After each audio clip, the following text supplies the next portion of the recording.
Yo, what's up guys? Welcome to the video. We got some new monsters. You probably already know that because Schizophrenia Gamer already did a review on all the monsters. But I want to do a review as well. The reason for that is because I think I'll do a little bit different of the reviews than Schizophrenia does. And um, I will do, I just like these monsters quite a lot. And I want to do it my own reviews as well. I'll split it up in 4 videos, just like him, because otherwise the videos will be too long to watch, in my opinion. Let's go over all the monsters. I'll just show them here and then I'll show you in game. Like, we got the Beast Hunter, we got the Sky Dancer, we got, what the fuck is that? Okay, we got a Taoist, weird name, and we got a Pioneer. I'm actually gonna review them in game. Reason for that is because they're actually in game. And then I think the skills will be a bit accurate, the reading on the skills will be a bit better. Okay, well, here we go. Nangrim, the Fire Beast Hunter. So this is gonna be the Beast Hunters. First skill, aims for the body and shoots. Your chance of missing are decreased. So basically you have 30% less chance to get a glancing hit. So let's say you attack wind monster, no sorry, water monster.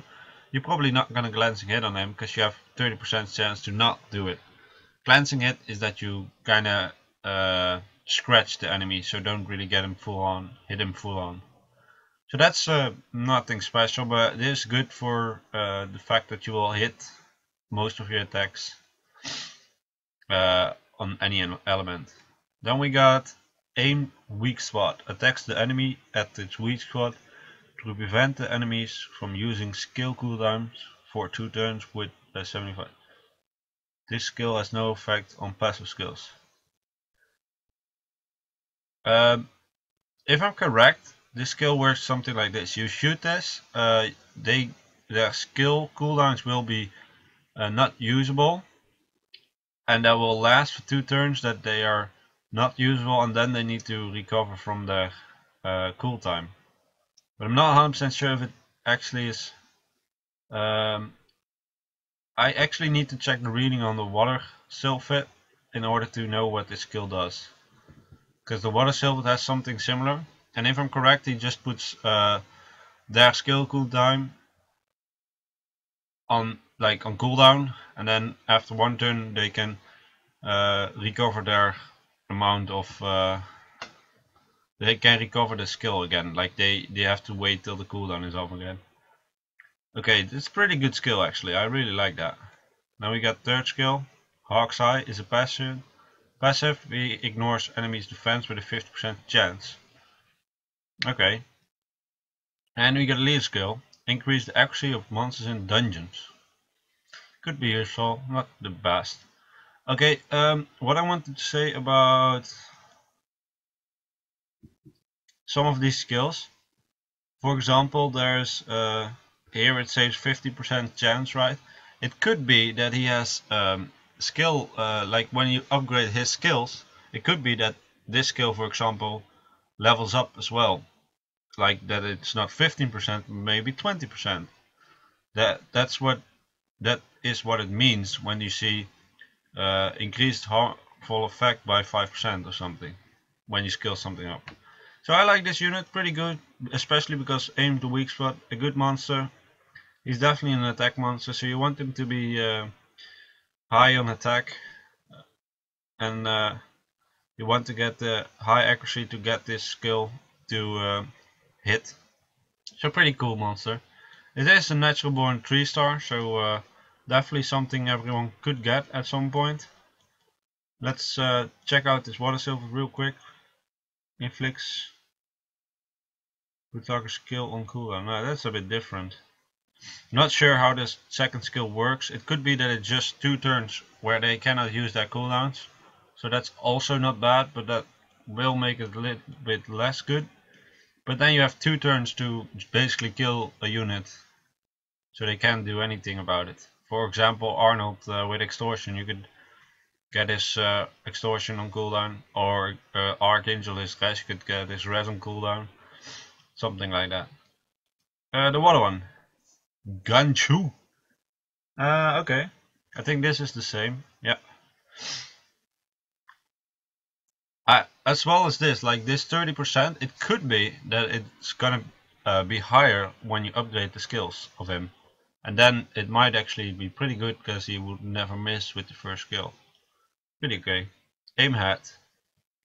Aims for the head and shoots with a increased crit, okay. And if you crit, oh, this is basically the same as the Dark Phantom Thief. If you get a crit, he stuns. Pretty okay, not bad. Master Hunting. Increase your crit rate by 20% and decrease the chance of missing. Okay, cool. So basically, this unit is all about making sure to hit a guy and get him stunned. This is basically a Dark Phantom Thief, but then in another monster. Because this has 30% chance crit rate plus this is 50, and you have 20% chance of not missing. That's added, so that you already have 50% crit rate on the second attack, and you always have 15% base crit, I think. Or is that, no, that's not, is that crit? That's base? I don't know. But no, you don't have crit as base. That's resistance. So basically, you just need 50% more crit, and then you will always crit with the second skill, which will probably stun someone. So that's okay. It's not bad. Increase the HP of elements in the arena. Meh, not that great, but it's okay. Again, just a full one attack, and you got the full on attack. And you want to have 50% crit, so your second skill will always get the stun, if not resisted, because I think that still can happen. It's a single target unit, so it basically is the Dark Phantom Thief, and I do like the Dark Phantom Thief better than this one. But this one is less rare, because it's natural born 3-star. Let's go to the wind one. I want the awakened one. There we go. Suri. Same skill. Aim for the head. So this is the same as the other one. But what is his third skill? So he doesn't have that passive. So if you want to get a crit on him, you need a lot more crit, which is kind of annoying. But I think then you don't want to. I think his third skill is going to be what he is all about. Let's see.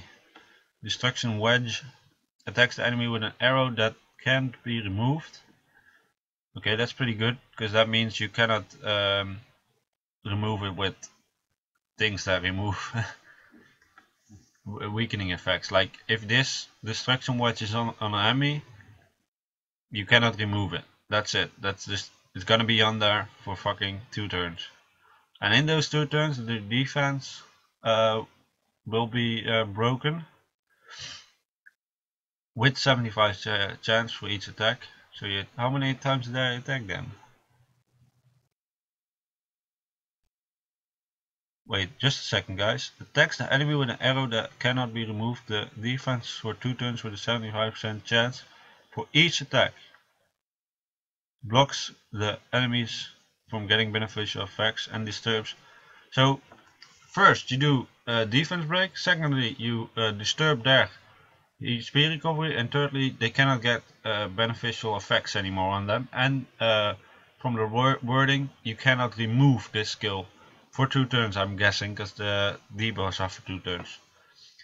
But one thing that's not noted here is how many times you attack, because here says with a 75% chance for each attack. Well, how many attacks is the Destruction Wedge doing then? Because if the Destruction Wedge would do like 3 attacks, that's pretty good, because that could do heavy damage and make sure that the unit cannot live after that, pretty much. Like nobody can save the unit anymore. It's pretty cool skill. I like it. What is Elia's skill? Increase the attack speed just by 16%. That's really low, but I understand it's a natural born 3-star, so you could get it from an unknown scroll if you want to. But yeah, it's a pretty cool skill. I like it. I don't know how many attacks it is, so I'm not sure how good it is. But the debuffs on this is really good. It could also be very beneficial for some of the dungeons, because all those towers and dungeons give buffs.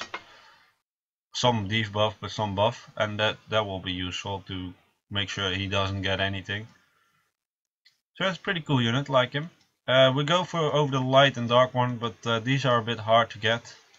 So I won't talk too long about them. I'll just check their skills and go and leave it there. Where am I looking at?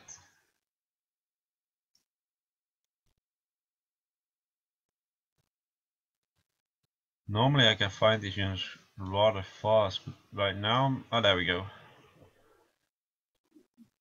Bayukudu.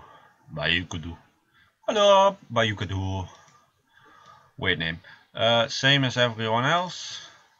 Aims for the weak spot. A good skill, I like this one. Silverlight attacks the enemy 3 times. So okay, I'm guessing that the wind one is also 3 times, because most of the time the skills are a little bit similar. So let's say it would be 3 times. Then it's a pretty good unit, like the wind one. Attacks the enemy 3 times with an arrow of light to decrease the attack gauge for 15% for each attack. So that would be 30, 45%. That's pretty good. And increase your attack gauge for 15%. So you take 45% of their attack gauge and you gain 45%. So that's really cool, because you would basically attack again with this kind of skill. The attack power is increased according to the enemy's max HP. Really good for high health units. I think this monster, if you would ever get it, it's a good monster to keep for dungeons, because in those dungeons he just makes sure that some of the enemies cannot attack, and you will attack again, and his damage will be pretty good because of the attack power will increase according to their max HP. His leader skill is HP in dungeons. Yeah, nothing special. Now the dark one, the last one. Where are you? I don't want to search for you too long, come on.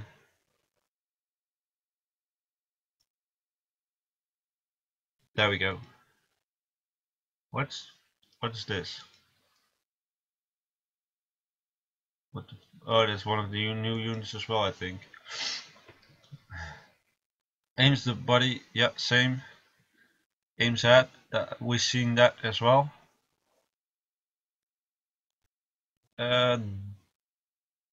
Desperate? No, not desperate. Right? Desperate? No, Desperado. It's Desperado. Draws a bowstring to the max to attack. To the max to attack. Yeah, okay. So you basically gonna shoot very hard. Uses 10% of your HP to increase your critical to. Okay, that's pretty cool. That's pretty cool. Basically what I would do if you would ever get this monster, make him fatal, not even fatal blade. Yeah, you could do fatal blade, but you don't want him to rune with crit rate. The reason would be, even though the second skill is a stun if you crit, you don't want that. You want as high as possible crit rate, as high as possible attack power as you can, because this skill is gonna be always critting. And basically what you want to do is make sure that you can get this skill off, and this is just a one-shot skill. I'm not sure how much damage it's gonna do, but you basically are gonna shoot a fucking hard arrow in someone's head that will kill him straight off the bat, and it will crit, so that's really good. I think this unit will be a one-shot monster, definitely. I think it's you could compare it to what's she called? The Wind Magical Archer. Yeah, this is lead skill stupid. What's the Wind Magical Archer called? You guys already know, but I don't, so I'm just searching it up real quick. Ardella, because Ardella has this skill, attacks with lightning fast. Basically, it's gonna be the same as Ardella, but I think the dark one is gonna be even better because it will, first off, it will crit, and second off, it will do to the max potential of damage, probably, because that's what I think. I think the dark one is pretty cool. So the ones that I like is the wind one is very cool because of the